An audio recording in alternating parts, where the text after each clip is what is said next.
दिवसभर दोघांची मस्ती चालू असते. तो माझा स्कार्फ घेऊन खेळत होता आणि प्रणिशा त्याच्याकडे बघत होती. स्कार्फ घेऊन खेळायला आहे कसा म्हणून त्याच्याकडं एकटक बघू लागली. तो असा हातला स्कार्फ गुंडाळत होता. त्यानंतर तिला तहान लागली. दादा तिला पाणी पाजू लागला. दादाला तहान लागली. ती दादा पाणी पित असताना ती म्हणली मला पण पाजव. मग दादा तिला पाणी पाजू लागला. तर ती ग्लास ओढत होती. दादाने तिला पाणी पाजवलं. त्यानंतर मी असं बांगड्या आवरत होते तर मला येऊन बसली, आवरू लागली काय तिने पसाराच केला. बांगड्या दे म्हटलं तरी सोडत नव्हती.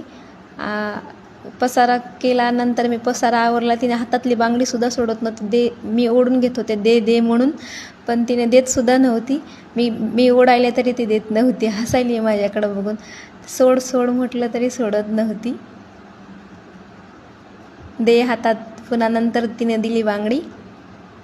त्यानंतर ती अशी मोबाईलचा कवर घेऊन खेळू लागली. तितक्यात प्रशिकाला मला दे कवर, तर ती नाही सोडली. प्रशिकनं ओढून घेतलं तर ती खूप रडू लागली. जे तिला पाहिजे ती दादाला पाहिजे, जी दादाला पाहिजे ती तिला पाहिजे. मी दादाला म्हटलं दे प्रशिक कवर, ती रडते. मग तिनं दिलं. दादानं नंतर ती कवर दिलं. मग दादानं काय केलं, माझ्या मांडीवर येऊन बसला, झोपला. तर ती आली आणि म्हणली उठ माझी मम्मी आहे म्हणून रडू लागली.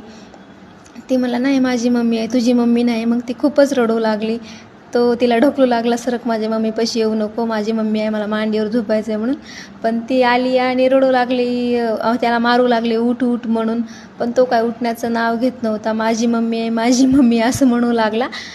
ती सारखीच रडू लागली. हे बघा कशी रडते आहे बघा. तिला मम्मीच्या मांडीवर झोपायचं, तर दादा मम्मीच्या जवळ यायला तिला आवडत नाही. त्यानंतर मी तिला घेतलं मांडीवर. त्यानंतर ती अशी सायकल खेळू लागली. दादाला म्हणलं माझी सायकल आहे सोड. ती रडू लागली नाही माझी सायकल आहे. ती म्हणलं नाही माझी सायकल आहे. मी म्हटलं दादा सोड, ती खूप रडेल म्हटलं.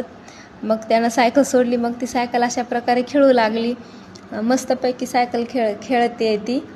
त्यानंतर संध्याकाळ झाली आणि दोघं खेळून दमले, दिवसभर खेळले आणि नंतर ते झोपी गेले. ओके, नेक्स्ट ब्लॉगमध्ये भेटूत.